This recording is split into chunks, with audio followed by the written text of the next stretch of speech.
Hey everybody, happy Wednesday and thanks for joining us here on 9 News Watch and on 9 News' YouTube page. I'm meteorologist Chris Bianchi here in the 9 News Weather Center for a look at your detailed Colorado weather forecast. We're going to start to transition our main story from earlier on this week where we were watching all that flooding and all those rain chances for us in the mountains, even here along the Front Range. We're going to transition from that over to more of an air quality and a heat concern as we head over the next few days. And in fact, you're starting to see some of that air quality start to go downhill in around the Denver area right now. Can't really see the mountains. And the air quality, in fact, in and around the Denver area, was just taking a look at some of those readings. We're generally on the okay side right now. And I think today's air quality should be generally okay, but it's going to really go downhill tonight and tomorrow. That's thanks to some wildfire smoke that's going to move on in from the west, and specifically some wildfire smoke from California. And that will unfortunately really allow those conditions to go downhill in a hurry. Air quality alerts, we have those in place. This is the 30th straight day now that we've had an ozone action alert day for us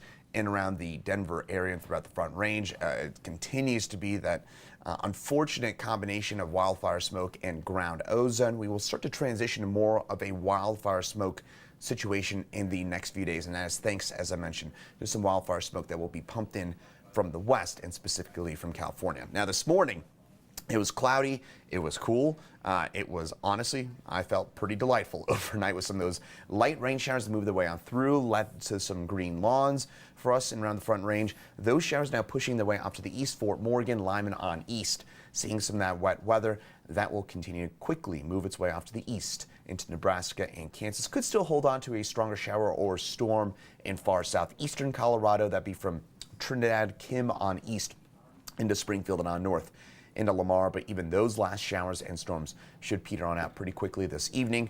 Denver, Colorado Springs, Fort Collins, it is going to be a dry evening. And the mountains, the burn scars, we do get a needed breather from all that wet weather that we've seen over the last few weeks. So some good news, and we will also see a prolonged break from all this wet weather. It looks like it'll last into Thursday and Friday and probably through most of the weekend as well. More details on that in just a second. Meantime, we're going to start looking more and more at this. Those temperatures will start to tick up in the coming days. It is still on the cool side though. Leadville, 59 degrees. Even Denver, a nice and pleasant 74 right now. Far eastern plains, still some low 80s and around, say, Ray, but for most of us will actually probably be a tick below average for those high temperatures for your day today, with a lot of 70s on the eastern plains.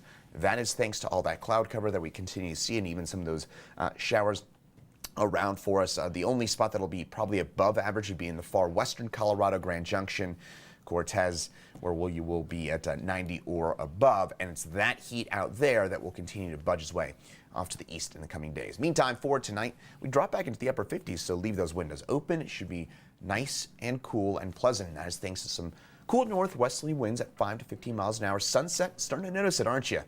8:08 p.m. for that sunset tonight. And by the way, not to be too depressing about this, but in about a month, that sunset will be about 7, a little after 7 o'clock. So yeah, those evenings will start to get shorter and shorter. Tomorrow it's a 6 a.m. sunrise. Temperatures rising up to 90 degrees. It'll be warm. It will be dry. Not anticipating much in the way of showers and storms for your day tomorrow. Again, we clear things on out. Ridge of high pressure budges in from the west, and that will allow for some considerable drying. And I'm not sure we're going to see much in the way of any sort of isolated showers and storms tomorrow. I think we're going to stay dry pretty much statewide for your day tomorrow. Now, the good news is we're going to see the new Drought Monitor come in tomorrow, and we'll probably see some improvements on this map here. I would imagine, especially in western Colorado, where we've seen a lot of that wet weather in recent days, and we may see some of those drought conditions pushed back a little bit. We have seen some improvement there in recent days, recent weeks, and that hopefully will continue with that new drought report that comes out for your day tomorrow. But again, for tomorrow, the big story will be the heat that will start to build starting tomorrow. Grand Junction maybe close to triple digits once again. Has been just such a hot summer for our friends out there in the Grand Junction area, for our friends in the Western Slope. Meantime, Pueblo, Denver, Front Range, low 90s, pretty typical for this time of year. The weekend, this will be pretty hot for this time of year. We're going to be looking at some low to maybe even mid 90s for the first full weekend of August, with sunshine abound, and those temperatures again warming on up. Now, as we take a look at the next 7 days, not a whole lot of difference. Once we get past today, now we're going to again transition to a fairly prolonged period of hot and dry weather. Maybe some isolated storms next week, maybe 1 or 2 on Friday. I think we're dry pretty much statewide for your day tomorrow. Cool morning, so maybe good for a little morning stroll. And again, I can't emphasize this enough. The big story for Thursday, Friday, and probably through the weekend, the smoke, the air quality, it is going to be pretty poor. I would imagine that today's air quality is going to be the best we see for the next little while. So if you, a couple, by the way, quick tips about that.